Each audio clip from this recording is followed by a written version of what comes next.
Belle journée à toutes et à tous et bienvenue dans cette nouvelle vidéo de Vite un livre où je vous parle en quelques minutes, très rapidement, d'un ouvrage. Aujourd'hui, je voulais vous parler d'un livre SF, L'autre côté du rêve, de Ursula Le Guin. Il est paru en 2002 chez le Livre de Poche. C'est un roman qui a été récompensé par le prix Locus en 1972. Tout d'abord, un petit résumé. Chaque fois que George Orr s'endort, il se réveille dans un monde transformé, une variation parfois subtile de l'univers dans lequel il vivait la veille. Lorsque George rêve, il influence inconsciemment le monde en le faisant basculer d'un sentier des possibles à un autre.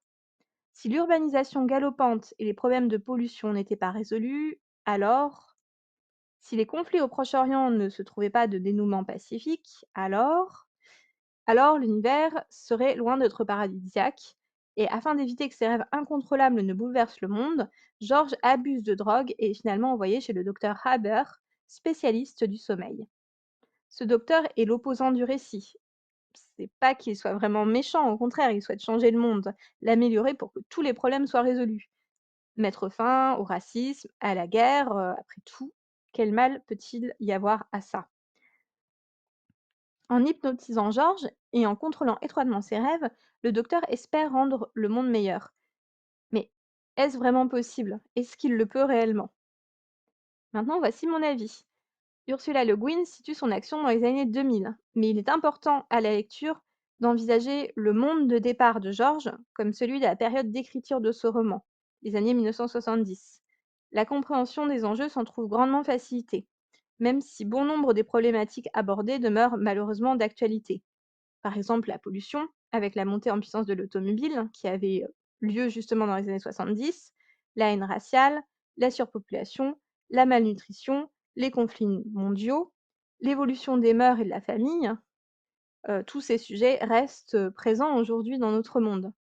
Cet ouvrage est parfois déroutant, difficile à suivre, notamment les longues pages de dialogue entre George et Haber. Pourtant, il possède certaines qualités qui en font une lecture agréable, voire même incontournable. Il pousse à la réflexion, il surprend sans cesse parce que le monde dans lequel il s'inscrit évolue lui-même constamment, et il donne tout simplement envie de connaître la fin. Si certaines de vos lectures vous donnent l'impression de vous faire mûrir intellectuellement au fil des pages, celle de ce livre pourrait peut-être en faire partie. En tout cas, si c'est ce que vous recherchez. J'espère que cette courte présentation a donné envie à ceux d'entre vous qui aiment philosopher, qui aiment se poser des questions dans leur lecture, de se plonger dans ce livre.